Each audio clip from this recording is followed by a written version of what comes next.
வணக்கம் ஃப்ரெண்ட்ஸ், இந்த வீடியோ பார்க்க போகிறது ஆர்ஆர்பி என்டிபிசி எக்ஸாமில் 7/1/2021 நடந்த ஷிஃப்ட் 1க்கான மேக்ஸ் கொஸ்டின் தான் பார்க்க போகிறோம். ஸோ உடம்பு கொஞ்சம் சரியில்லை, அதனால் கண்டினியூஸாக வீடியோ போட முடியல. ஸோ வாங்க டேரெக்டாக கொஸ்டினுக்குள்ளே போயிடலாம். ஃபஸ்ட் கொஸ்டின் பார்த்தீங்கன்னா, ஒரு 5 ஆட்கள் சேர்ந்து ஒரு சுவரை 12 நாட்கள் கட்டி முடிக்கிறாங்க. சரிங்களா? அதே போல் அந்த சுவரை போல் 50% அதிக மதிப்புள்ள சுவரை 10 நாளில் கட்டி முடிக்கிறதுக்கு எத்தனை ஆட்கள் தேவைன்றதான் கொஸ்டின். கான்செப்ட் என்னென்னா, M1 D1 H1 E1 upon W1 equal to M2 D2 H2 E2 upon W2ன்றதான் கான்செப்ட். அதாவது மனிதர்கள், நாட்கள், நேரம், அப்புறம் அவர்களுடைய திறன்கள் வகுத்தல் வேலை. சரிங்களா? அப்போது இங்கே எத்தனை 5 ஆட்கள் சேர்ந்து 12 ஆட்களில் ஒரு சுவர் கட்டி முடிக்கிறாங்க. சரிங்களா?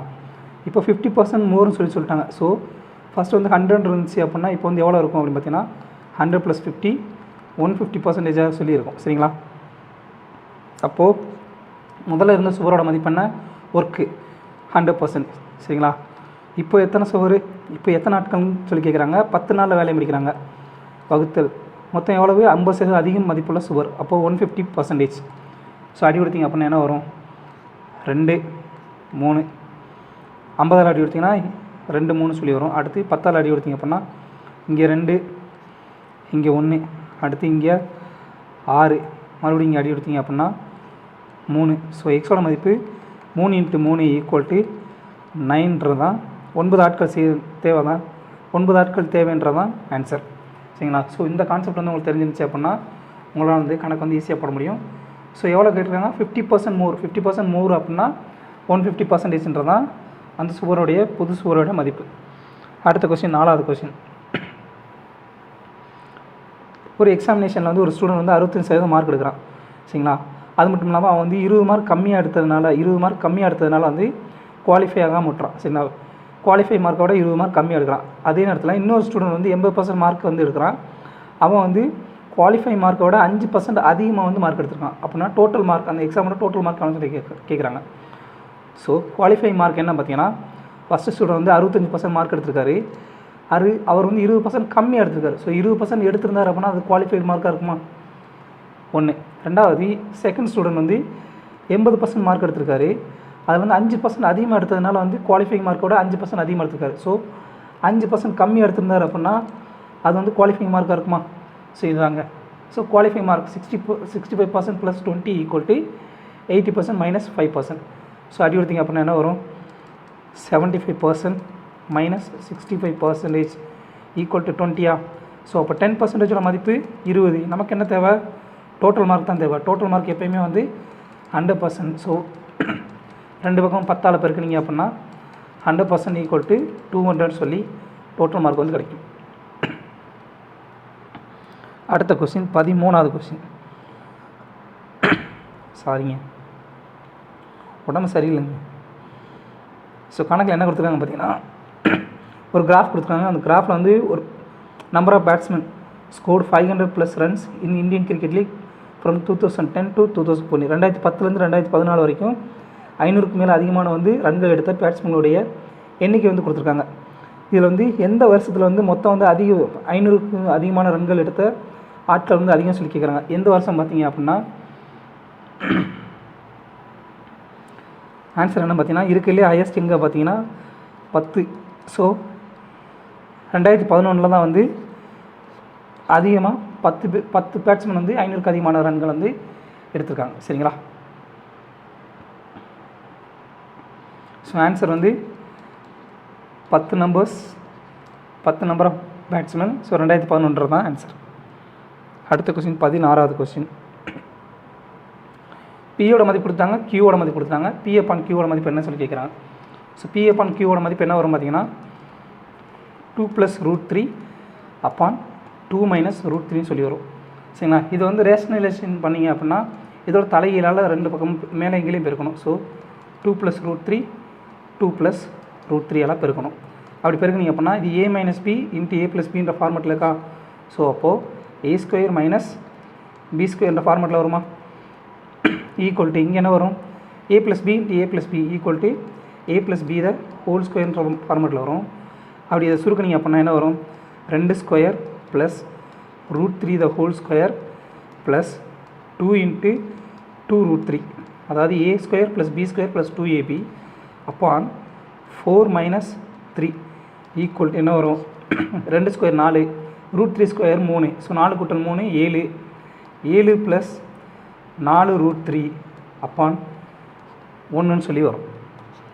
ஸோ அவ்வளோதாங்க, டேரக்ட் கொஸ்டின் தான். அடுத்த கொஸ்டின் 17வது கொஸ்டின்.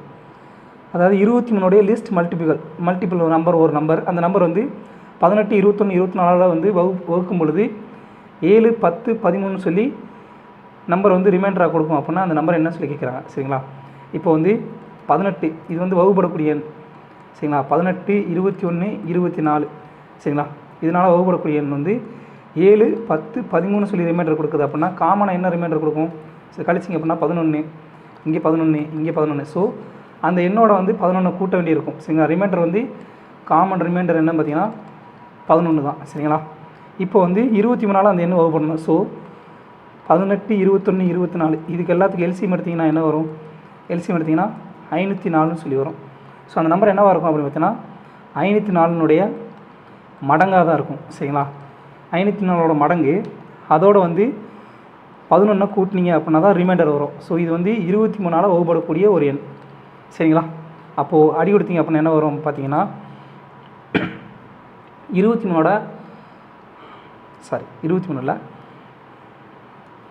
இங்கே 504 6 பெருக்குனீங்க அப்படின்னா 504 இன்ட்டு 6 பெருக்குனீங்க அப்படின்னா என்ன வரும் ப்ளஸ் 11 ஈக்குவல் டு என்ன வரும் பார்த்தீங்கன்னா 3024. சாரி, இங்கே மைனஸ் இல்லையா, ரிமைண்டர்னால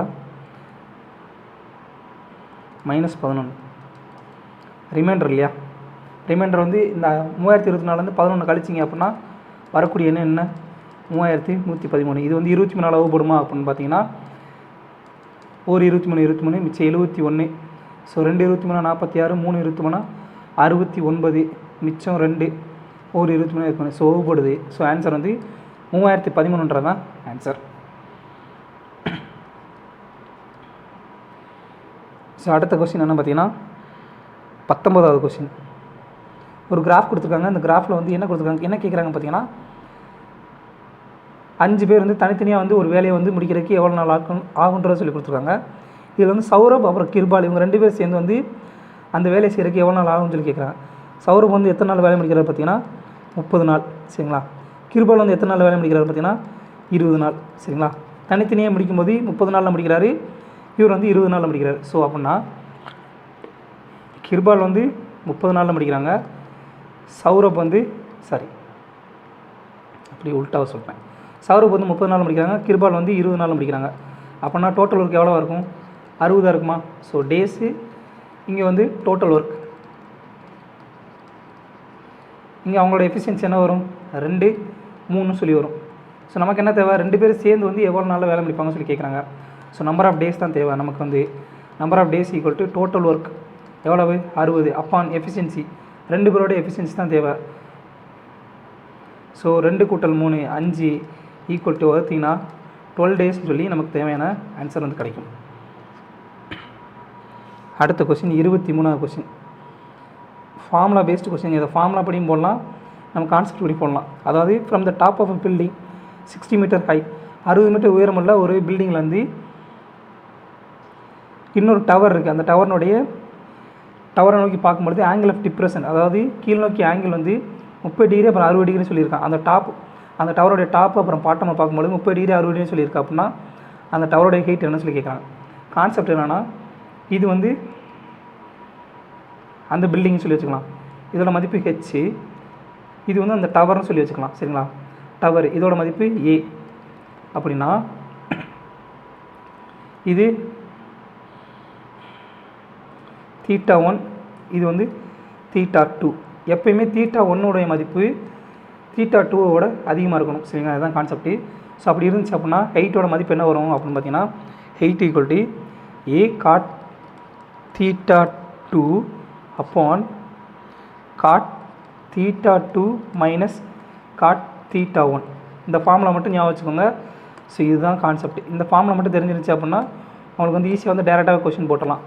அப்படி இல்லை அப்படின்னா நீங்கள் வந்து நம்ம வழக்கமாக போடுவோம் இல்லையா 30 டிகிரி 60 டிகிரிக்கான அந்த செங்கோணம் கோணத்தினுடைய மதிப்பு அதை வச்சு நீங்கள் போடலாம். சரிங்களா? இப்போ வந்து கணக்குப்படி என்ன கொடுத்துருக்காங்க, டவர் இருக்குது, அந்த டவர் பக்கத்தில் ஒரு பில்டிங்கு, அது பக்கத்தில் ஒரு டவர். சரிங்களா?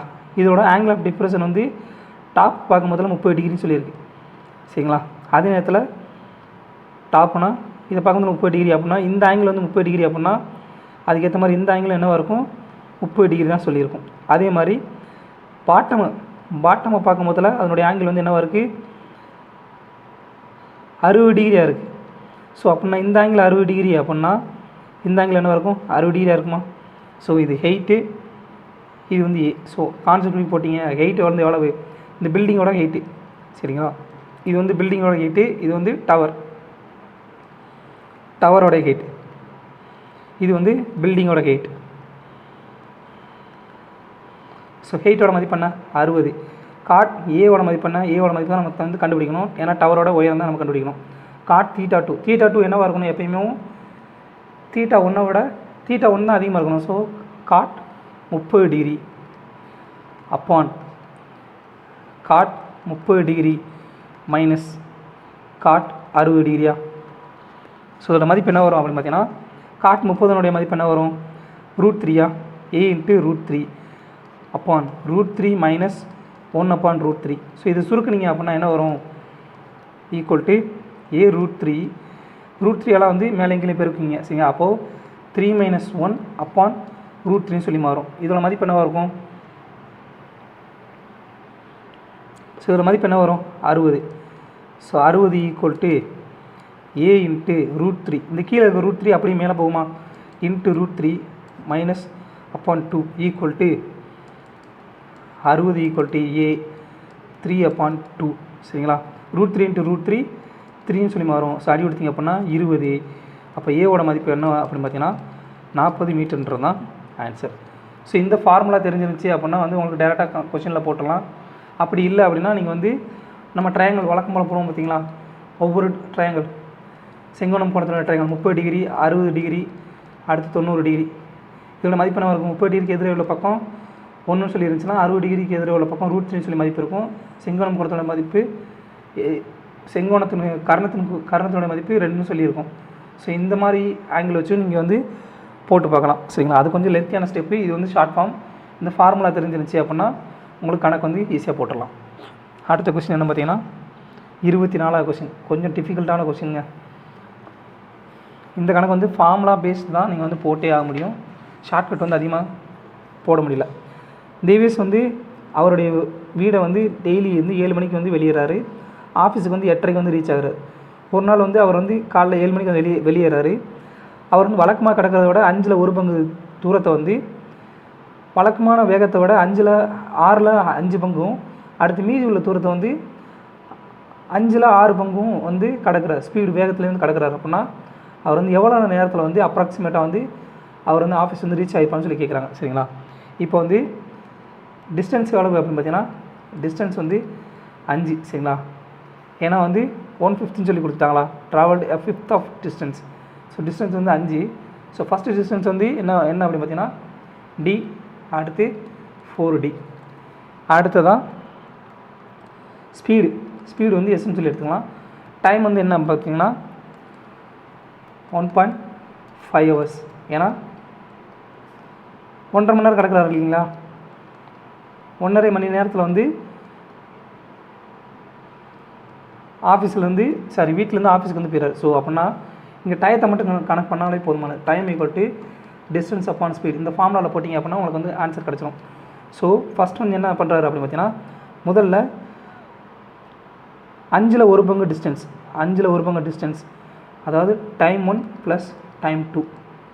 சரிங்களா? ஃபஸ்ட்டு டிஸ்டன்ஸ் வந்து கடந்த நேரம், அடுத்த 2வது டிஸ்டன்ஸு கடந்த நேரம், இது ரெண்டையும் தான் கூட்ட போகிறோம்.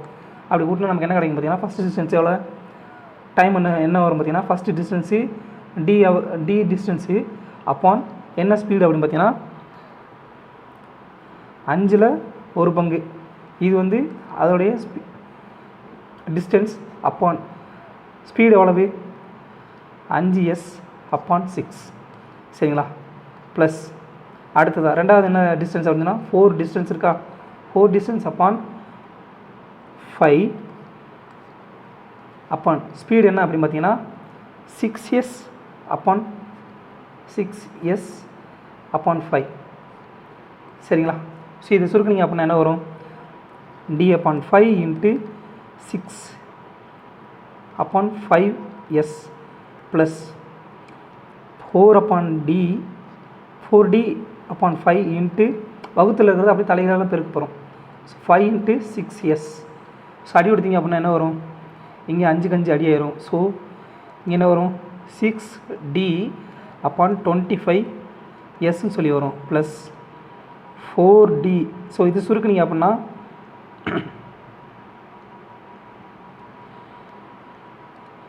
2 3. ஸோ 2d அப்பான் 3sன்னு சொல்லியிருக்குமா. ஸோ d அப்பான் s வந்து காமன் எடுத்துட்டோம் அப்படின்னா என்ன வரும், 6 upon 25 plus 2 upon 3 into d upon s. So distance upon எஸ்ன்றது என்ன அப்படின்னு பார்த்தீங்கன்னா டைமா. ஸோ இது வந்து என்னவா மாறும் அப்படின்னு பார்த்தீங்கன்னா, ஒரே ஒரு நிமிஷம்,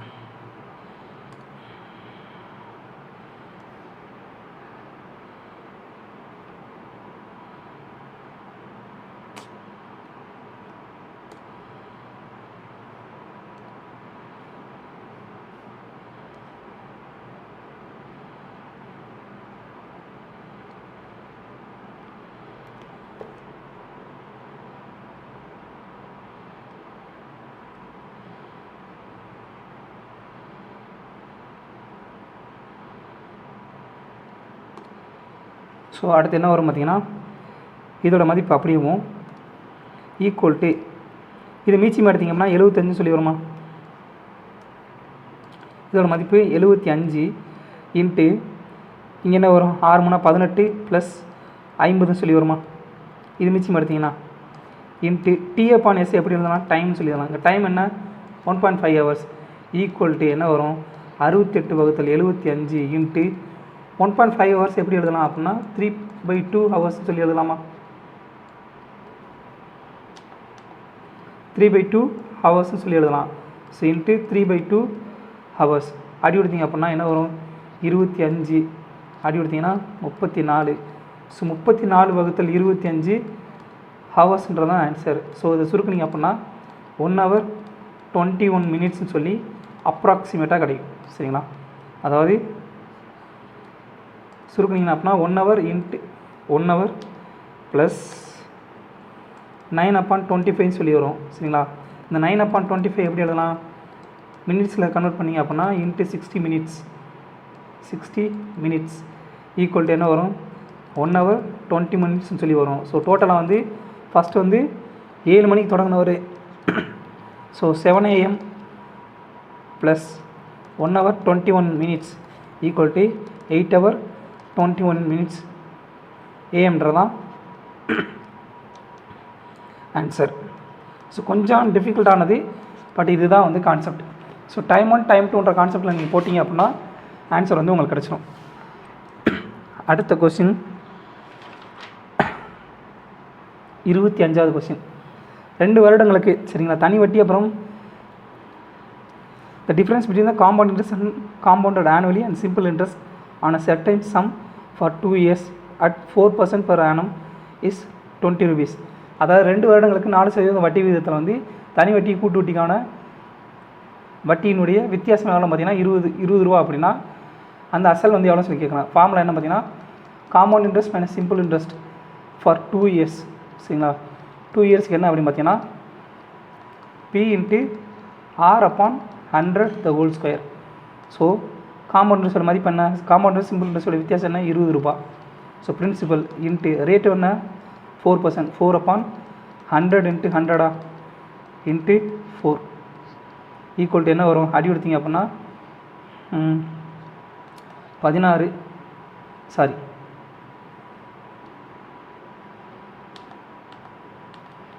20 25 சொல்லி வரும். ஸோ பியோட மதிப்பு என்ன வரும் 25 625 இன்ட்டு 20. ஒரு நிமிஷங்க, எங்கே தப்பு பண்ணுறேன், ஒரே ஒரு நிமிஷம், எங்கேயோ தப்பு பண்ணுற மாதிரி தெரியுது.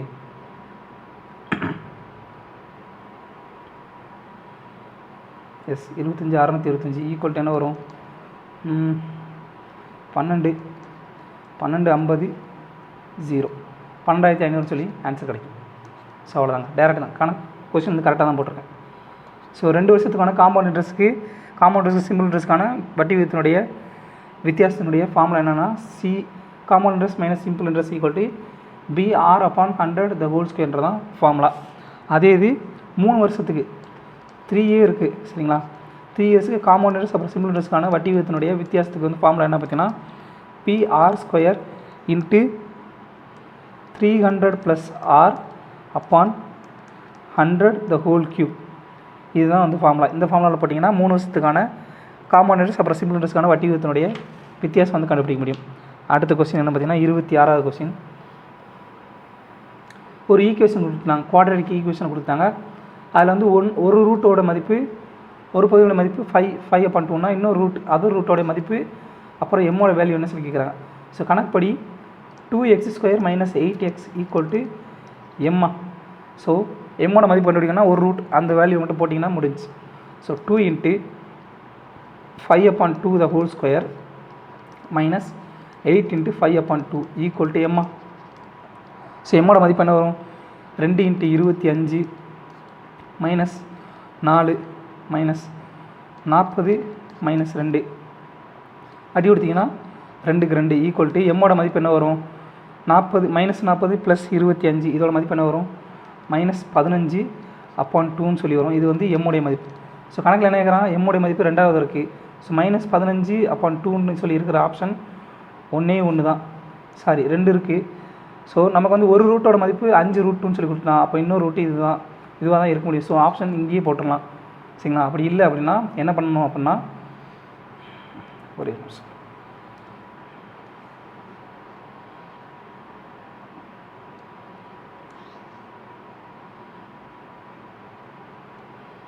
இப்போ ஒரு ரூட்டோட மதிப்பு நம்ம கண்டுபிடிச்சிட்டோமா? ஒரு ரூட்டோட மதிப்பு நம்ம வந்து கண்டுபிடிச்சிட்டோம்.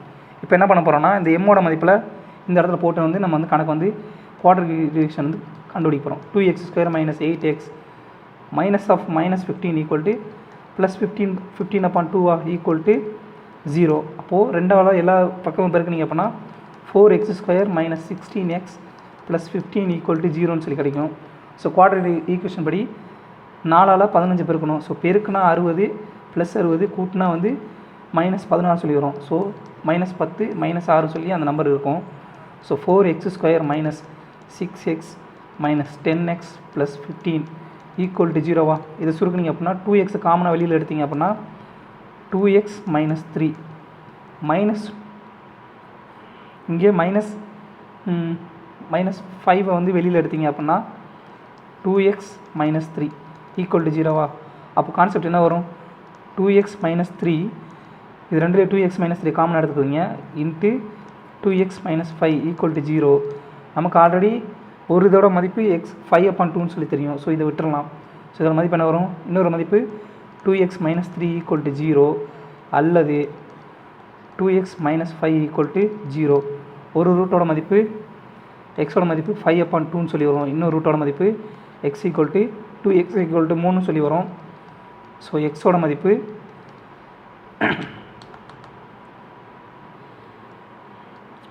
2x ஈக்குவல் டு 3ன்னு சொல்லி கிடைக்கும். எக்ஸோட மதிப்பு 3/2 சரிங்களா. ஸோ ஆன்சர் 3/2 அண்டு -5/2ன்றது தான் ஆன்சர். குவாட்ரேட்டிக் ஈக்குவேஷனை வந்து சிம்பிளிஃபிகேஷன் பண்ணுறதாங்க கணக்கு, வேறு ஒன்றுமே கிடையாது. அடுத்த கொஸ்டின் 32வது கொஸ்டின்.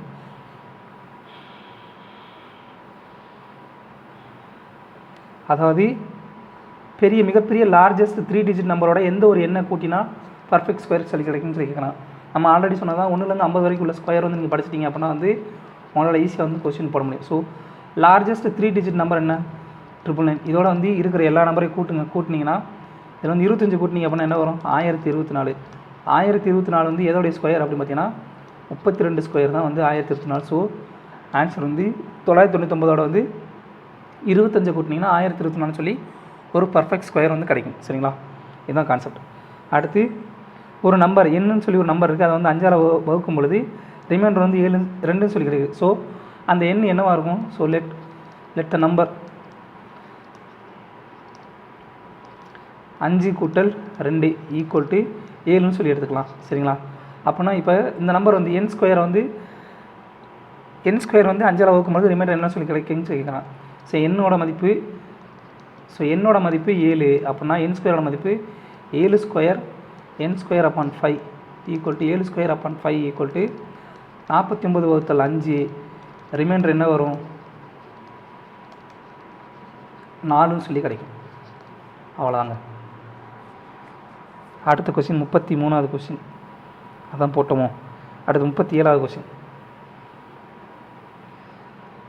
ஒரு காரினுடைய வேல்யூ வந்து 20% வந்து ஒவ்வொரு வருடமும் வந்து குறைஞ்சிட்டே போகுது.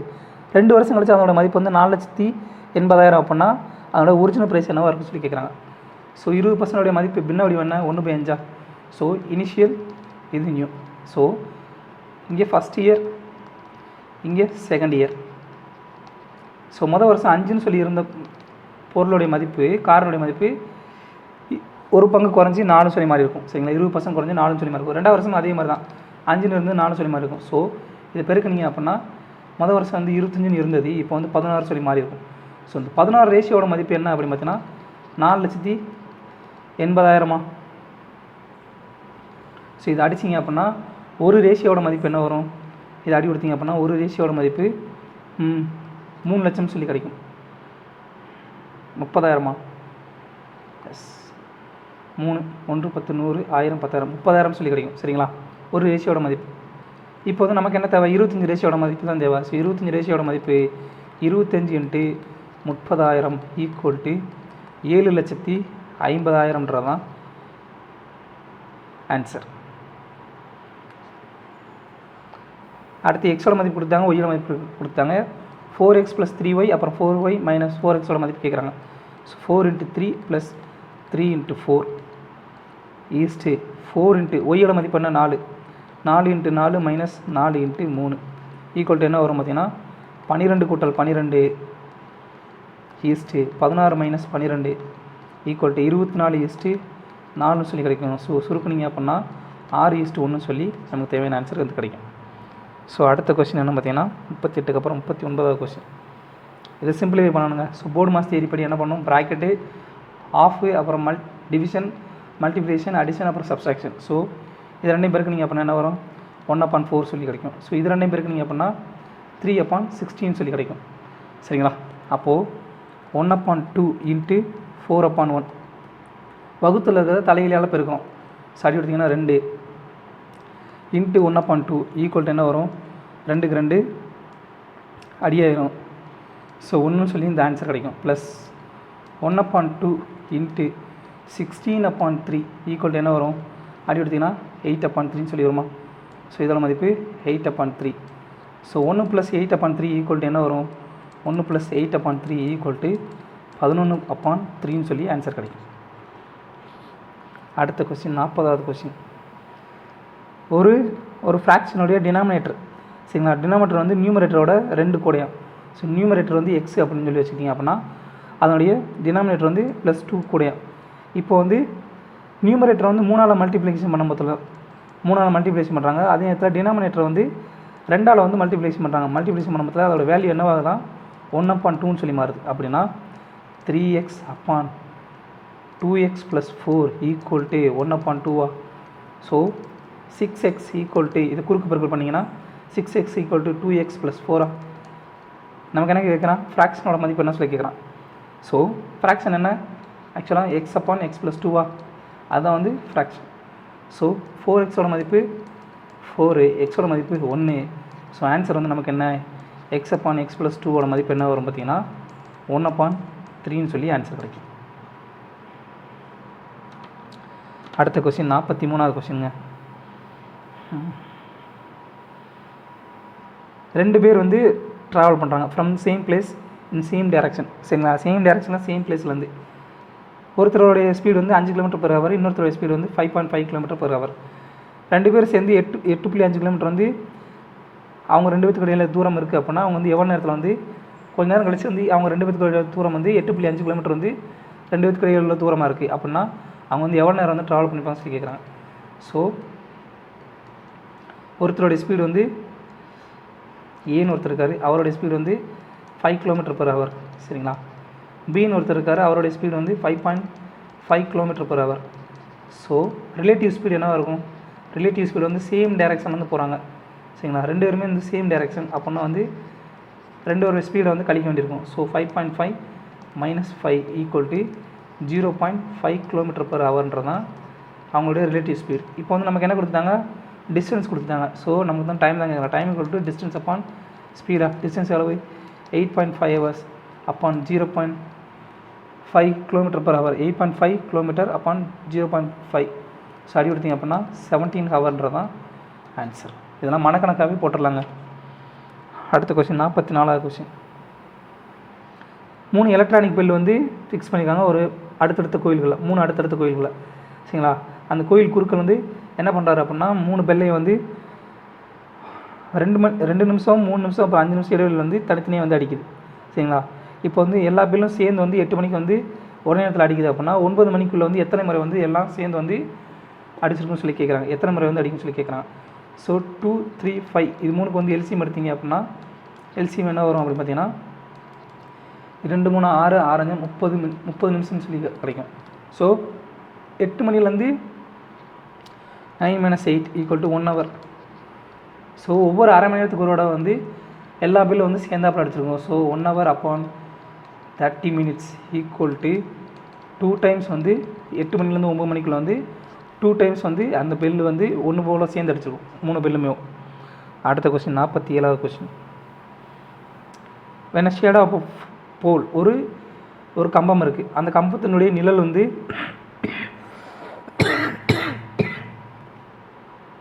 10 மீட்டர் நீளமுள்ள ஒரு கம்பம் இருக்குது. அந்த கம்பத்தினுடைய நிழல் வந்து 10√3 மீட்டர்னு சொல்லி இருக்குது. அப்படின்னா சன்னுடைய ஆங்கிள் ஆஃப் எலிவேஷன் சொல்லி என்ன சொல்லி கேட்குறாங்க? தீட்டாவோட மதிப்பு என்ன சொல்லி கேட்குறாங்க? இது செங்கோண முக்கோணமாக இருக்குமா? சரி, கான்செப்ட் என்னன்னா 1√3 இங்கே 2ன்னு சொல்லி இருக்குமா? நமக்கு ஆல்ரெடி வந்து நம்ம பார்த்தா அதே செங்கோண முக்கம் கணக்கு தாங்க. ஸோ இதோட மதிப்பு என்ன வரும்? 10 அடிச்சிங்கன்னா 1, இதை அடிச்சிங்கன்னா √3. அப்போ இதோட மதிப்பு 2ன்னு சொல்லியிருக்கோம். ஸோ 1ன்னு சொல்லியிருக்கணும் அப்படின்னா இதோட ஆங்கிளோட மதிப்பு என்ன வரும்? 30 டிகிரி சொல்லி வருமா? அவ்வளோதாங்க. 30 டிகிரி, 60 டிகிரி, அடுத்து 90 டிகிரி. 30 டிகிரிக்கு எதிரே உள்ள பக்கத்தோட மதிப்பு என்ன இருக்கும்? 1. 60 டிகிரிக்கு எதிரே உள்ள பக்கத்தோட மதிப்பு என்ன இருக்கும்? √3. 90 டிகிரி மதிப்பு எதிரே உள்ள பக்கத்தோட மதிப்பு 2 சொல்லியிருக்கோம் செங்கோண முக்கத்தில். இந்த கான்செப்ட் வந்து ஆல்ரெடி பார்த்துருக்கோம். இதே 45 டிகிரி, 90 டிகிரி அப்படின்னா என்ன வரும்? ஆஹா, மறந்துட்டேனே. இல்லை, மறக்கலை. 1 √2. 45 டிகிரிக்கு எதிரே உள்ள பக்கம் 1ன்னு சொல்லி இருந்துச்சுன்னா 90 டிகிரிக்கு எதிரே உள்ள பக்கத்தோட மதிப்பு √2ன்னு சொல்லியிருக்கோம். சரிங்களா. இந்த 2 கான்செப்ட் வந்து நல்லா தெரிஞ்சுக்கோங்க. இதை பேஸ் பண்ணி அடிக்கடி கொஸ்டின் வரும். சரிங்களா. அடுத்த கொஸ்டின் 50வது கொஸ்டின். சூப்பர் கொஸ்டினுங்க. ஒரு சர்க்கிள் இருக்குது. சரிங்களா. ஒரு சர்க்கிளோட சைடு வந்து சைடு பிசி ஆஃப் ட்ரையாங்கிள். ஒரு ட்ரையாங்கிள் வந்து ஏபிசின்னு சொல்லி ஒரு ட்ரையாங்கிள் இருக்குது. அந்த ட்ரையாங்கிள் வந்து ஒரு வட்டம் வந்து பிசின்ற பக்கத்தை வந்து பின்ற பாயிண்டில் வந்து டச் பண்ணுது. சரிங்களா. இப்போ வந்து ஏபி அப்புறம் சைடு ஏபி அப்புறம் ஏசி, அது ரெண்டு வந்து ஏபி அப்புறம் ஏசியை வந்து ப்ரொடியூஸ் பண்ணுறாங்க. அந்த பாயிண்ட் வந்து இந்த சர்க்கிளோட டச் பண்ணுற பாயிண்ட் என்ன பார்த்தீங்கன்னா Q அப்புறம் R. சரிங்களா. இப்போது ஏக்யூவோட லென்த் என்ன சொல்லி கேட்குறாங்க? ஏக்யூவோட லென்த் என்ன சொல்லி கேட்குறாங்க? கான்செப்ட் ரெண்டு கான்செப்ட்டுங்க. ஃபஸ்ட் என்ன அப்படின்னு பார்த்தீங்கன்னா, இது வந்து ஒரு வட்டம். இந்த வட்டத்தினுடைய பகுதி. சரிங்களா. வட்டத்தினுடைய சுற்றுப்பாதையில் வந்து எதையும் ஒரு புள்ளியில், சரிங்களா, இந்த மாதிரி கோடுகள் வந்து ஒரே புள்ளியிலேருந்து சந்திச்சு அப்படின்னா இதோட லென்த் வந்து சேமாக இருக்கும். சரிங்களா. லென்த் வந்து சேமாக இருக்கும். இது ஒரு கான்செப்ட். சரிங்களா. அப்படின்னா இங்கே பிக்யூவும் பிபியும் ஒன்று, அதே மாதிரி சிபியும் சிஆரும் ஒன்று. சரிங்களா. இந்த கான்செப்ட் பார்த்தீங்கன்னா பிக்யூவும் பிபியும் ஒன்று, அதே மாதிரி சிபியும் சிஆரும் ஒன்று. சரிங்களா. இப்போ நமக்கு வந்து ஏக்யூவும் ஏஆரும் சமம். சரிங்களா. கான்செப்ட் என்ன பார்த்தீங்கன்னா ஏக்யூவும் ஏஆரும் சமம், ஒரு point.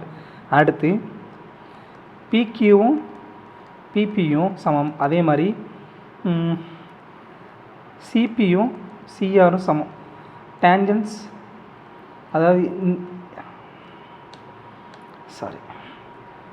Tangents from same point. இந்த மாதிரி வட்டத்தை வெளிப்புறத்துலேருந்து தொடர்றதுக்கு பேர் டேஞ்சன்ட் சொல்லி சொல்லுவோம். ஃப்ரம் சேம் பாயிண்ட் ரெண்டும் வந்து ஒரே புள்ளியிலேருந்து வரக்கூடிய டேஞ்சன்ட். சரிங்களா? அதனால் இது வந்து சமம். இப்போது இந்த முக்கோணத்தினுடைய சுற்றளவு என்ன வரும்? சுற்றளவு முக்கோணம் ஏபிசியோட மதிப்பு என்ன வரும் அப்படின்னு பார்த்தீங்கன்னா ஏபி ப்ளஸ் பிசி ப்ளஸ் ஏசியா. ஸோ ஏபியோட மதிப்பு என்ன? ஏபியோட மதிப்பு அப்படியே வச்சுக்கலாம். சரிங்களா? இப்போது இந்த பிசி எப்படி எழுதலாம் அப்படின்னு பார்த்தீங்கன்னா இந்த பிசியை பிபி ப்ளஸ் சிபின்னு சொல்லி எழுதலாமா? அடுத்ததாக இந்த ஏசி எப்படி எழுதலாம் அப்படின்னு பார்த்தீங்கன்னா ஏசியை ஏஆர் மைனஸ் சிஆர்னு சொல்லி எழுதலாமா? So plus AR minus CR சொல்லி எழுதலாமா? ஏஆர் மைனஸ் சிஆர் சொல்லி எழுதலாம். அடுத்ததாக இங்கே என்ன வரும் பார்த்தீங்கன்னா இப்போது பிபியும் பிக்யூவும் சமம். சரிங்களா? அப்போது இங்கே எப்படி எழுதலாம் அப்படின்னு பார்த்தீங்கன்னா ஏபி ப்ளஸ் இந்த பிபிக்கு பதிலாக பிக்யூன்னு சொல்லி எழுதலாமா? ஏன்னா பிபியும் பிக்யூவும் சமமா? ப்ளஸ் சிபியும் இந்த சிஆர் வந்து எப்படி எழுதலாம்? சிஆர் வந்து சிபின்னு சொல்லி எழுதலாமா? ஸோ ஏஆர் மைனஸ் சிபின்னு சொல்லி எழுதலாமா? இந்த சிஆர் வந்து சிஆரும் சிபியும் சமமா? அப்போது இங்கே என்ன வரும்? சாரிங்க, இங்கே பிக்யூ சிபி வந்து எழுத மாட்டேன். Plus CB plus AR minus சிபியா. ஸோ ப்ளஸ் சிபியும் மைனஸ் சிபியும் அடி ஆயிரும். இப்போ வந்து இங்கே நல்லா கவனிங்க, ஏபி ப்ளஸ் பிக்யூ இதோட மதிப்பு என்ன வரும்? இதோட மதிப்பு ஏக்யூவா? இப்போது ஏஆரும் ஏக்யூவும் சமமா? ஸோ ஏஆரும் ஏக்யூவும் சமம் ஈக்குவல் டு ப்ளஸ் ஏக்யூ. இந்த வட்டத்தோட சுற்றளவு பரப்பளவு என்ன வரும்?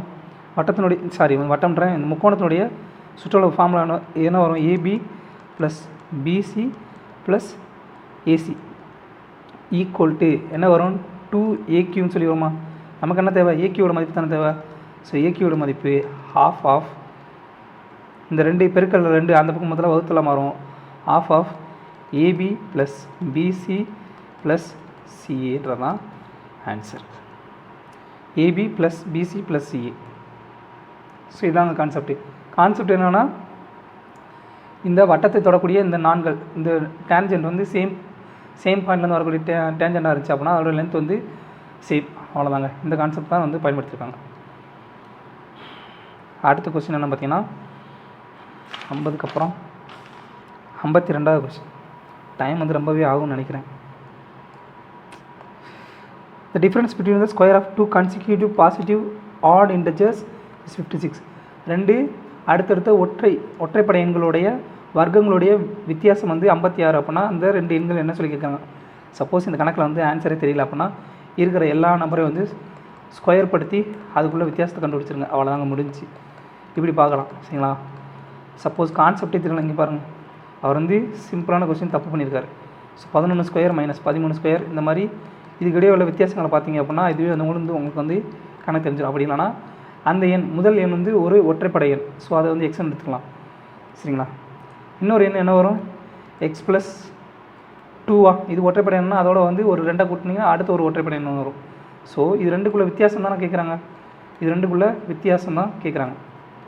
வித்தியாசம் வந்து 56ன்னு சொல்லி கொடுத்துட்டாங்க. ஸோ ஆன்சர் என்ன வரும்? X plus 2 the whole square minus x square equal to 56 கணக்குப்படி. ஸோ அப்போ என்ன வரும்? எக்ஸ் ஸ்கொயர் ப்ளஸ் 2 ஸ்கொயர் என்ன வரும்? ஏ ப்ளஸ் பி ஸ்கொயர் என்ன வரும்? 2 ஸ்கொயர் 4 ப்ளஸ் 2ab. ஸோ 4x minus x square equal to 56 so plus x square minus x square அடியாயிரும். ஸோ 4xோட மதிப்பு 52 சொல்லி 56 மைனஸ் 4. ஸோ எக்ஸோட மதிப்பு 52/4 ஈக்குவல் டு என்ன வரும்?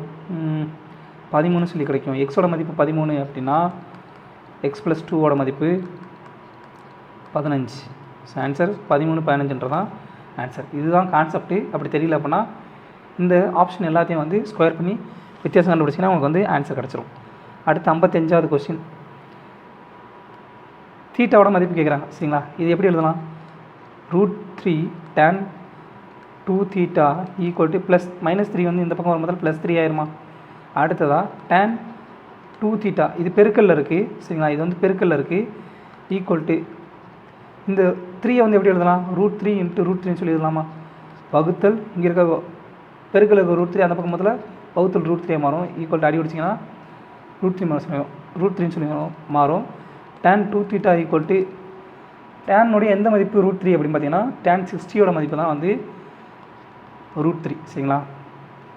tan 60 மதிப்பு √3 அப்படின்னா 2 theta மதிப்பு என்ன 60 டிகிரி. அப்போ தீட்டாவோட மதிப்பு 30 டிகிரின்றதான் ஆன்சர். அடுத்த கொஸ்டின் 58வது கொஸ்டின் சிம்பிளிஃபிகேஷன் கொஸ்டின்ங்க. BODMAS first bracket of division multiplication addition subtraction. So இதோட மதிப்பு என்ன வரும் 0.2 சொல்லி வருமா. அடுத்தது இதோட மதிப்பு என்ன வரும் இது ரெண்டையும் பெருக்குனீங்க அப்படின்னா 0.04. ஸோ 1.04 - 0.04 இதோட மதிப்பு என்ன வரும் 1ன்னு சொல்லி வரும் சரிங்களா. அப்போது கணக்குப்படி 2.2 × 0.2 வகுத்தல் 0.2 மைனஸ் 1/2 × 4 × 1. ஸோ ஒரு எண்ணை வந்து அதே எண்ணால் வகுத்திங்கன்னா 1 தான் வரும். ஸோ 2.2 மைனஸ் இது என்ன வரும் சுருக்குனிங்கன்னா -2 சொல்லி வரும் ஈக்குவல் டு 0.2ன்றதான் ஆன்சர். அடுத்த கொஸ்டின் 59வது question. The difference between the mean of the first 5 composite number and the mean of the first 5 prime numbers. அதாவது முதல் 5 பகு எண்கள் மற்றும் 5 பகா எண்களுடைய சராசரியினுடைய வித்தியாசம் என்ன சொல்லி கேட்குறாங்க. ஸோ முதல் 5 பகா எண்கள் என்ன ஸோ முதல் 5 பகு எண்கள் என்ன பார்த்துருவோம். ஸோ காம்போசிட் நம்பர் தமிழ் எழுதுறேங்க. காம்போசிட் நம்பர்னால் பகு எண்னு சொல்லி அர்த்தம். முதல் 5 பகு எண்கள் என்ன வரும் முதல் 5 பகு எண்கள் என்ன வரும் பார்த்தீங்கன்னா பகா எண்கள். இந்த பக்கம் எழுதுகிறோம் பகா எண்கள்.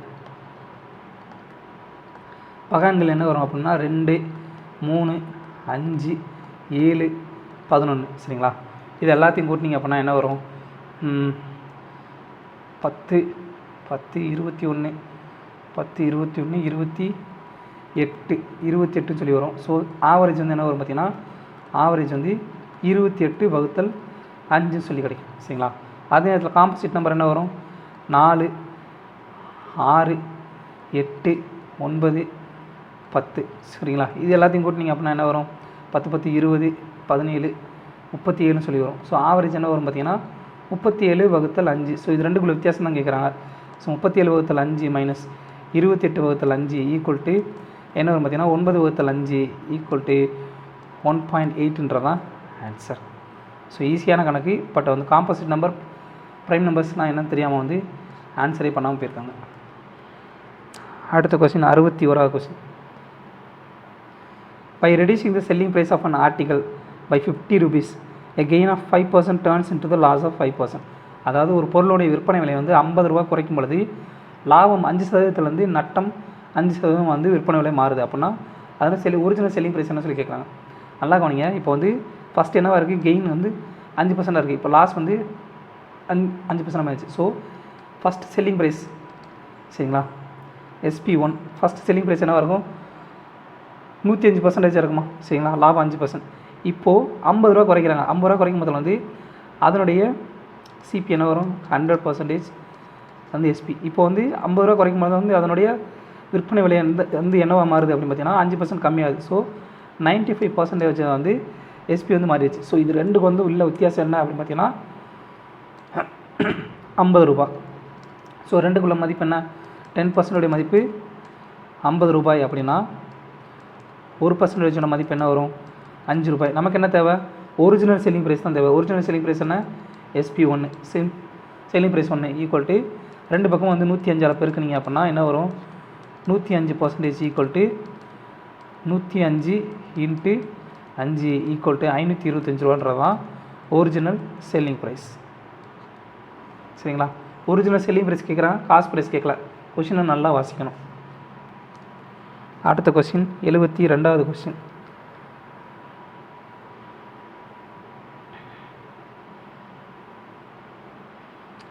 கொஸ்டின் என்ன பார்த்தீங்கன்னா எக்ஸோட வேல்யூ என்னன்னு சொல்லி கேட்குறான். ஸோ √12 எப்படி எழுதலாம் எக்ஸ் இன்ட்டு √4 இன்ட்டு 3ன்னு சொல்லி எழுதலாமா? ஸோ ரூட் அவுட் வெளியே எடுத்திங்க அப்படின்னா இது வந்து இன்னும் சிம்பிளிஃபிகேஷன் பண்ணிங்க அப்படின்னா என்ன வரும் அப்படின்னு பார்த்தீங்கன்னா எக்ஸ் இன்ட்டு √4 இன்ட்டு √3ன்னு சொல்லி எழுதலாம் equal to 4 plus x √3. So √4 எப்படி எழுதலாம்?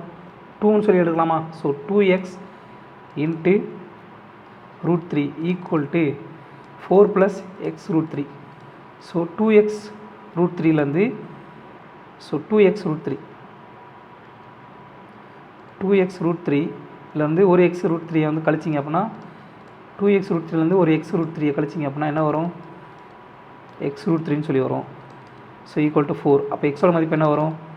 4/√3ன்றதான் ஆன்சர்.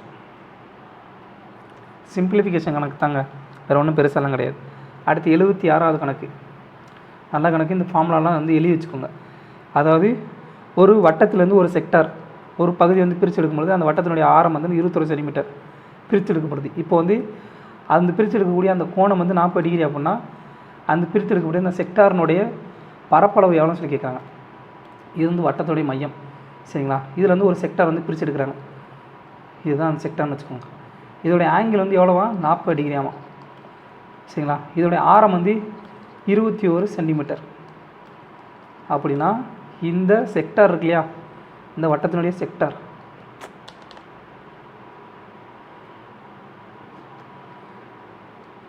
இதனுடைய பரப்பளவு எவ்வளோன்னு சொல்லி கேட்குறாங்க. புரியுதுங்களா? 40 டிகிரி 21 சென்டிமீட்டர் 21 சென்டிமீட்டர் இதோடைய பரப்பளவு என்ன சொல்லி கேட்குறாங்க.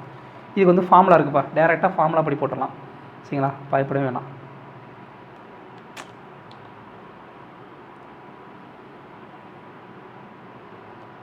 ஸோ ஃபார்முலா என்ன பார்த்தீங்கன்னா இந்த மாதிரி செக்டாரோடைய ஃபார்முலா.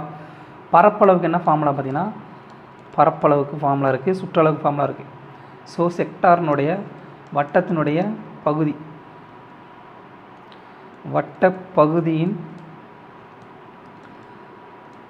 பரப்பளவுக்கு என்ன ஃபார்முலா அப்படின்னு பார்த்தீங்கன்னா θ/360 டிகிரி இன்ட்டு r². இதே சுற்றளவுக்கு வட்டப்பகுதியின் சுற்றளவுக்கு என்ன ஃபார்முலா அப்படின்னு பார்த்தீங்கன்னா வட்டப்பகுதியின்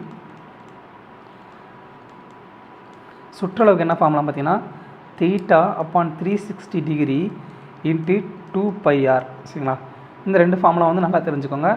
இதை வட்ட வில்லின் இந்த இந்த இந்த பகுதி இருக்கு இல்லையா, இதிலேருந்து இது வரைக்கும் இது வந்து வட்ட வில்லுன்னு சொல்லுவாங்க, சரிங்களா? அதை வச்சு ஒரு ஃபார்முலா இருக்குது, அதை வந்து இன்னொரு கணக்கில் பார்க்கலாம்.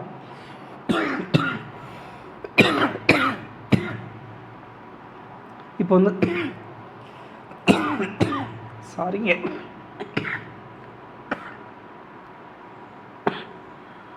இப்போ வந்து பரப்பளவோட ஃபார்முலா தான் கேட்குறாங்க, சரிங்களா? பரப்பளவு தான் கேட்குறாங்க. ஸோ ஆன்சர் என்ன வரும்? பரப்பளவு ஈக்குவல் டு θ அளவு 40 டிகிரி அப்பான் 360 டிகிரி இன்ட்டு பையோட மதிப்பு என்ன 22/7 இன்ட்டு ஆரத்தோட மதிப்பு என்ன 21 × 21 r².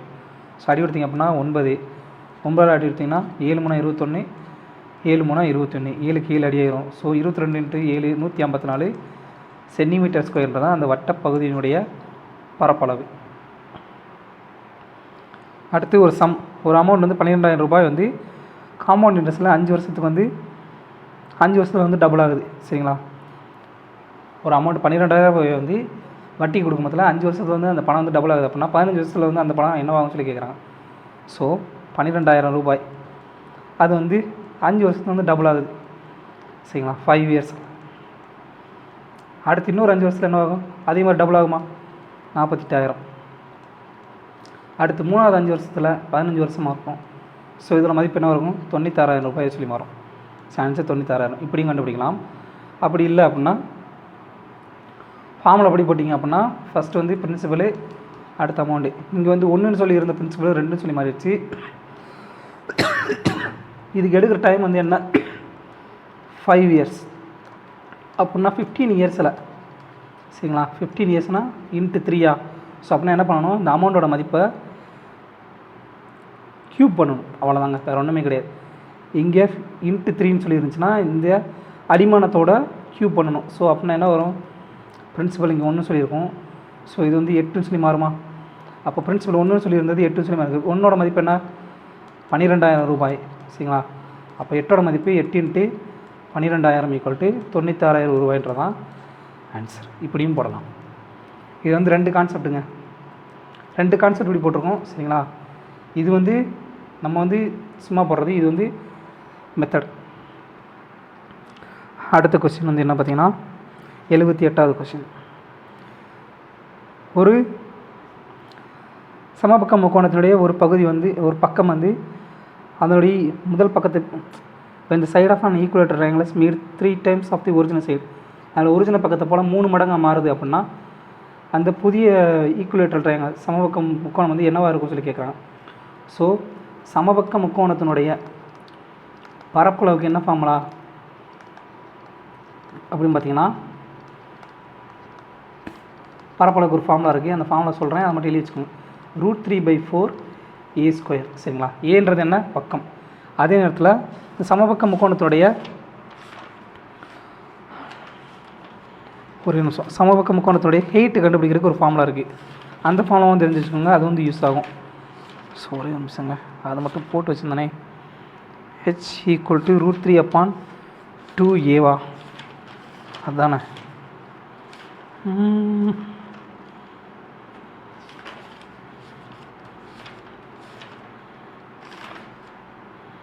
எஸ். அதே நேரத்தில் அதனுடைய உயரம், சமபக்க முக்கோணத்தோடைய உயரம் கண்டுபிடிக்கிறதுக்கான ஃபார்முலா என்ன பார்த்தீங்கன்னா √3/2a. இந்த 2 ஃபார்முலா மட்டும் நல்லா தெரிஞ்சுக்கோங்க, இதை பேஸ் பண்ணி வந்து கொஸ்டின் வரும். ஸோ ஃபஸ்ட்டு ட்ரையாங்கிள் என்ன? Triangle 1 = triangle 2. So first triangle என்ன? √3/4 a² சொல்லியிருக்கு. இப்போ வந்து அந்த பக்கத்தை வந்து 3 மடங்கு மாற்றிட்டாங்க அப்படின்னா √3/4 3a ² சொல்லியிருக்குமா. ஸோ அதோட மதிப்பு என்ன இருக்கும்? அடி கொடுத்தீங்க அப்படின்னா √3க்கு √3 அடியாயிரும் சரிங்களா. அப்போது a² = 9a² சொல்லி மாறும். So a² அடியாயிரும். ஸோ 1:9 சொல்லி மாறும். ஸோ முதல்ல 1ன்னு இருந்தது, இப்போ வந்து 9 மடங்காக வந்து மாறி இருக்கும் சரிங்களா. இதுதான் வந்து கான்செப்ட். ஸோ சமபக்க முக்கோணத்தோட பரப்பளவு ஃபார்முலா தெரிஞ்சுக்கோங்க, உயரத்தோட ஃபார்முலா தெரிஞ்சுக்கோங்க. இது ரெண்டையும் பேஸ் பண்ணி வந்து கொஸ்டின் வந்து அடிக்கடி கேட்பாங்க. அடுத்த கொஸ்டின் 78க்கு அப்புறம் 80வது கொஸ்டின். ஒரு பை சார்ட் கொடுத்துட்டாங்க. அந்த பை சார்ட்டில் வந்து மனிஷனுடைய மந்த்லி சேலரி அவனுடைய எக்ஸ்பென்ஸ் வந்து கொடுத்துட்டாங்க. இப்போ கணக்கு என்ன கொஸ்டின் என்ன கேட்குறாங்கன்னா, இஃப் மனிஷ் சேலரி இஸ் 50,000 சரிங்களா, மனிஷோட சேலரி வந்து 50,000 இருக்குது அப்படின்னா he wishes to double the his monthly savings, அவனோட மந்த்லி சேவிங் வந்து டபுளாக மாற்றணும்னு சொல்லி நினைக்கிறான். ஸோ அவனுடைய எக்ஸ்பெக்டேஷன், அதாவது நியூ சொல்லி எடுத்துக்கலாம் சரிங்களா. நியூ புதிய அவனுடைய சேமிப்பு சரிங்களா. சேமிப்பு என்ன வருது? டபுளாக மாறுது. ஸோ ஃபஸ்ட்டு வந்து 10% இருந்துச்சு அப்படின்னா இப்போ வந்து அவனுடைய மதிப்பு என்னவாக இருக்கும்? சேவிங்ஸ் வந்து 20% மாறி இருக்குமா சரிங்களா. சேவிங்ஸ் மாறுது. அது மட்டும் இல்லாமல் spend 50% of the balance amount. Balance amount எவ்வளோ இருக்கும்? பேலன்ஸ் அமௌண்ட் வந்து 50%. பேலன்ஸ் அமௌண்டோட 50% வந்து ஹவுஸ் ஹோல்டுக்கு வந்து செலவழிக்கணும்னு நினைக்கிறான். ஹவுஸ் ஹோல்டு வந்து என்னவாக இருக்கும்? இப்போ வந்து 20% வந்து சேமிச்சுட்டு அப்படின்னா மிச்சம் என்ன இருக்கும்? 80% இருக்குமா. 80%ல் 50% எவ்வளவு? ஈக்குவல் டு என்ன வரும்? 40% சொல்லி வருமா. ஸோ டோட்டலாக வந்து என்ன அப்படின்னு பார்த்தீங்கன்னா, இங்கே ஒரு 20% ப்ளஸ் இங்கே ஒரு 40%. ஸோ மிச்சம் எவ்வளோ இருக்கும்? 60% போக மிச்சம் 40% சொல்லியிருக்கும். அது என்ன? Other expenses. So what amount would he need to reduce on the other expenses? So other expenses என்னவாக இருக்கும்? 40% இருக்கும் அவனோட எக்ஸ்பெக்டேஷன் படி. ஆனால் ஒரிஜினலாக இப்போ என்ன இருக்குன்னு பார்த்தீங்கன்னா, அவனோட சேவிங்ஸ் வந்து 10%, ஹவுஸ் ஹோல்டு வந்து 40%. ஸோ டோட்டலாக வந்து 10 + 40 50% வந்து போயிடுது. அப்போ மிச்சம் ரிமைனிங் வந்து எவ்வளோ இருக்குது? 50% வந்து ஒரிஜினலாக வந்து 50% வந்து இருக்குது. ஸோ அதில் வந்து 10% வந்து அவன் வந்து ரெடியூஸ் பண்ணியே ஆகணும். ஸோ 10% மொத்த அமௌண்ட் எவ்வளவு? 50,000. ஸோ 10%ஓட மதிப்பு என்ன? 10% ஈக்குவல் டு 10/100 இன்ட்டு 50,000. ஸோ அடி கொடுத்தீங்க அப்படின்னா என்ன வரும்? 5,000 ரூபாய் வந்து அவன் வந்து டோட்டலாக வந்து குறைக்க வேண்டியிருக்கும் சரிங்களா. அவனோட செலவில் வந்து 5,000 வந்து குறைக்க வேண்டியிருக்கும். நல்லா கவனிங்க, ஃபஸ்ட்டு இருந்ததை விட அவனுடைய சேவிங்ஸ் வந்து டபுள் ஆகணுமா சரிங்களா. ஃபஸ்ட்டு வந்து 10% சொல்லி இருக்கிற சேவிங்ஸ் வந்து இப்போ வந்து 20% மாதிரி இருக்கும். இப்போ மீதி இருக்கிற அமௌண்ட்டில் வந்து 50% வந்து ஹவுஸ் ஹோல்டு செலவழிக்கணுமா. அப்போ மீதி மொத்தம் 20% சேவிங் பண்ணிட்டான் அப்படின்னா மீதியை வந்து 80%. அந்த 80% 50% எவ்வளவு 40% வந்து அவன் வந்து ஹவுஸ் ஹோல்டுக்கு வந்து கொடுத்துருவான். அப்போ மிச்சம் வந்து அதர் எக்ஸ்பென்சஸ்க்கு எவ்வளோ கொடுப்பான், இங்கே ஒரு 20%, இங்கே ஒரு 40%, 60% போக மீதி 40% வந்து இப்போ வந்து அவன் வந்து அதர் எக்ஸ்பென்சஸ்க்கு வந்து அவன் கொடுக்கணும். ஆனால் இப்போ ஒரிஜினலாக வந்து இப்போ அவன்கிட்ட எவ்வளோ வந்து கொடுக்குறான் பார்த்தீங்கன்னா அதர் எக்ஸ்பென்சஸ்ஸு, சேவிங்ஸ் வந்து 10%, ஹவுஸ் ஹோல்டு வந்து 40% வந்து இப்போ ஒரிஜினலாக வந்து கொடுத்துக்கிட்டு இருக்கான். இது ரெண்டுமே வந்து 50% அப்படின்னா மீதி ரிமைனிங் வந்து அதர் எக்ஸ்பென்சஸ் எவ்வளவு 50%. ஸோ அவனோட 50% ஒரிஜினல் அதர் எக்ஸ்பென்சஸில் வந்து இப்போ 40% மாற்றணும் அப்படின்னா 10% வந்து அவன் குறைக்க வேண்டியிருக்கும். அந்த 10% வந்து அவனோட மந்த்லி சேலரி 50,000 வந்து 5,000 வந்து 10% ஆகும். சரிங்களா, அவ்வளோதான். அடுத்த கொஸ்டின் என்ன பார்த்தீங்கன்னா 81வது கொஸ்டின். ஒரு ஸ்கூலில் வந்து பாய்ஸ் அப்புறம் கேர்ள்ஸோட ரேஷியோ வந்து கொடுத்துட்டாங்க. சரிங்களா, இதில் வந்து 8 அதிகமான பையன்கள் வந்து சேரும்பொழுது அந்த பாய்ஸ் அப்புறம் கேர்ள்ஸ்க்கான விகிதம் வந்து 1:1 சொல்லி மாறுது அப்படின்னா பிகினிங்கில் இருந்த டிஃப்ரென்ஸ் பாய்ஸ்க்கும் ஆண்களுக்கும் பெண்களுக்குமான விகிதங்கள் இருந்த எண்ணிக்கையோடைய வித்தியாசம் வந்து எவ்வளோ சொல்லி கேட்குறாங்க. ஸோ ஃபஸ்ட் என்ன, அந்த பாய்ஸுக்கும் கேர்ள்ஸ்களுடைய மதிப்பு என்ன வரும் பார்த்தீங்கன்னா 5x அப்புறம் 7xன்னு சொல்லி அவங்களோட எண்ணிக்கை இருக்கும். இப்போ வந்து 5x பாய்ஸுக்கும் கேர்ள்ஸுக்கும் 5xோடைய எத்தனை பேர் 8 more பாய்ஸ் வந்து சேர்றாங்க. சேரும்பொழுது இப்போ என்ன ஆகுது அப்படின்னா இவங்களுடைய மதிப்பு வந்து ரேஷியோ வந்து 1:1 சொல்லி மாறுது. அப்படின்னா பெருக்கணிங்க அப்படின்னா என்ன வரும் 5x + 8 = 7xன்னு சொல்லி மாறும். ஸோ 2xோட மதிப்பு 8. நமக்கு வந்து என்ன கேட்குறாங்க, difference between the number of the boys and girls in the பிகினிங்கில் வந்து இருந்த டிஃப்ரென்ஸ் எவ்வளவு 7x - 5x = 2x. இந்த 2xோட மதிப்பு தான் 8. அவ்வளோதாங்க. அடுத்த கொஸ்டின் 85வது கொஸ்டின், சூப்பர் கொஸ்டினுங்க. ஒரு இணைகரம் வந்து ஏபிசின்னு சொல்லி ஒரு இணைகரம் இருக்குது. சரிங்களா,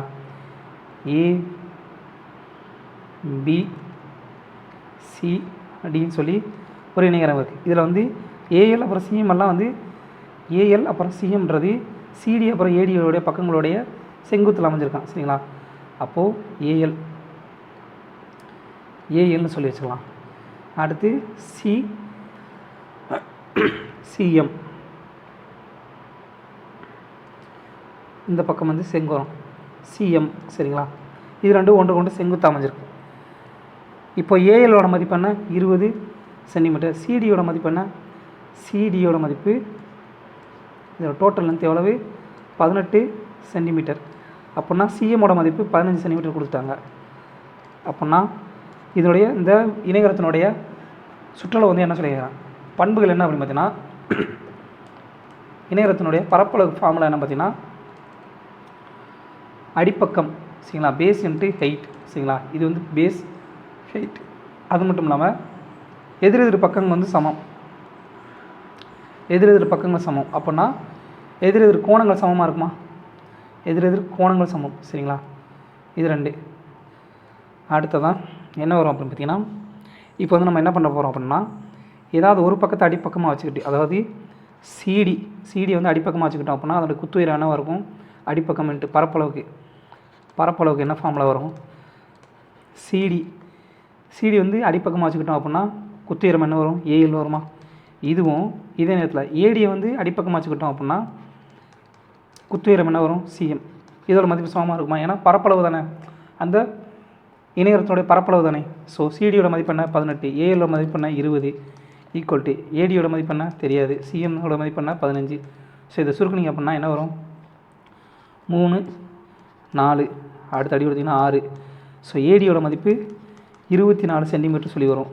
ஸோ ஏடியோட மதிப்பு 24 சென்டிமீட்டர் அப்படின்னா ஏபியோட மதிப்பு 24 சென்டிமீட்டர் இருக்குமா, ஏன்னா எதிர் பக்கம் சமம் இல்லையா. அதே மாதிரி சிடியோட மதிப்பு 18 சென்டிமீட்டர் அப்படின்னா இதோட மதிப்பும் 18 சென்டிமீட்டர் சொல்லியிருக்குமா. அவ்வளோதாங்க. சுற்றளவு ஃபார்முலா என்ன, இணைகரத்தினுடைய சுற்றளவுக்கு ஃபார்முலா என்ன அப்படின்னு பார்த்தீங்கன்னா 2 × A + B.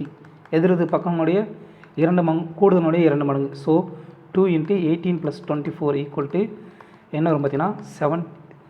இது வந்து 42 சொல்லி வரும். 42 × 2 84 சென்டிமீட்டர்ன்றது தான் ஆன்சர். ஸோ கான்செப்ட் வந்து தெரிஞ்சுக்கோங்க. எதிரெதிர் பக்கங்கள் வந்து இணைகரத்தில் சமம், அது மட்டும் இல்லாமல் எதிரெதிர் கோணங்கள் சமம். அடுத்து பரப்பளவு ஃபார்முலானா B × H.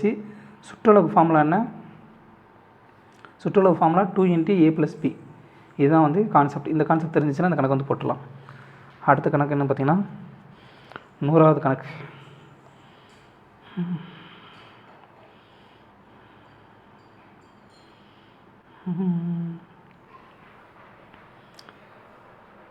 Paste on paragraph. ஒரு பாராகிராஃப் கொடுத்துருக்காங்க. அதில் வந்து calculate the approximate percentage increase in the sales of mobile phones from 2004 to 2008. 2004லேருந்து 2008 வந்து எவ்வளோ பர்சன்டேஜ் ஆஃப் மொபைல் ஃபோன்ஸ் வந்து இன்க்ரீஸ் ஆகிருக்கு அப்படின்னு சொல்லி கேட்குறாங்க. சரிங்களா? 2004 எவ்வளோ பார்த்தீங்கன்னா 35. 2008 வந்து எவ்வளவு 70. ஸோ எவ்வளோ கூடியிருக்கு அப்படின்னு பார்த்தீங்கன்னா 70 - 35 = 35 வந்து கூடியிருக்கு.